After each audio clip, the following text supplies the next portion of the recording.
Hello and welcome to this video message for Sunday the 26th of July. This is not done in our country. That was the phrase that jumped out at me from one of today's Bible readings. This is not done in our country.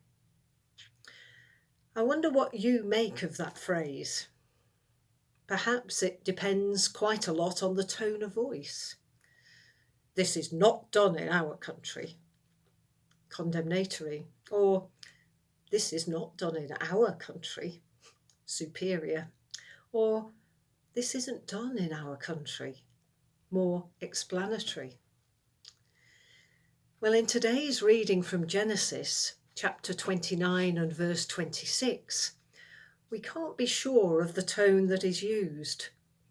The person speaking is Laban, who has two daughters, Leah and Rachel. Now, Jacob has gone looking for a wife and has fallen in love with Rachel. And he's worked for 7 years thinking that he could then marry Rachel.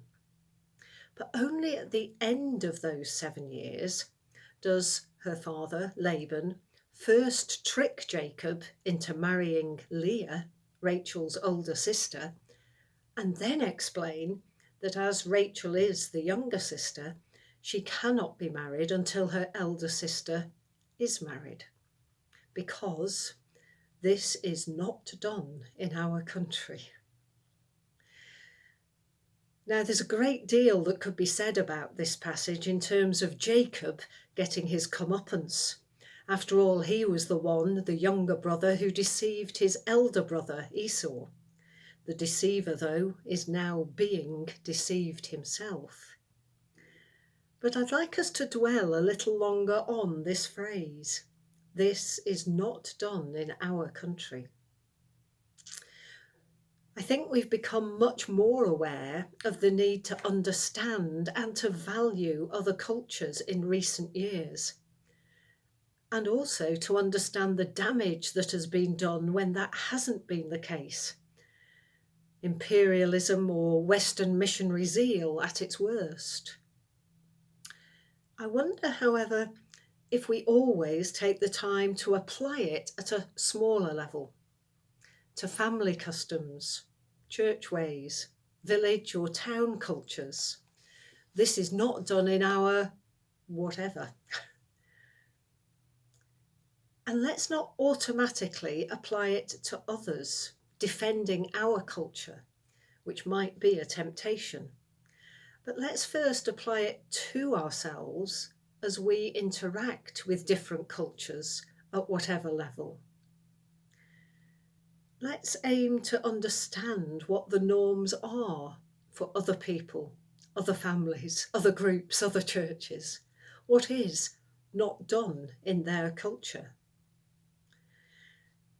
Now, it's true that we may not always agree with that culture, and some of that disagreement might arise from our Christian faith, perhaps about the attitude in some cultures to disabled children or to women.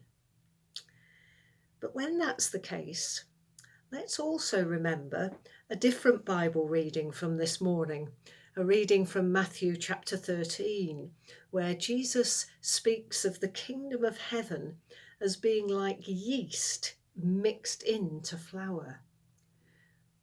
We're to be that yeast, but we need to be mixed in with the flour. So we need to relate to be with others, to share in their lives, in order to be able to act as that yeast.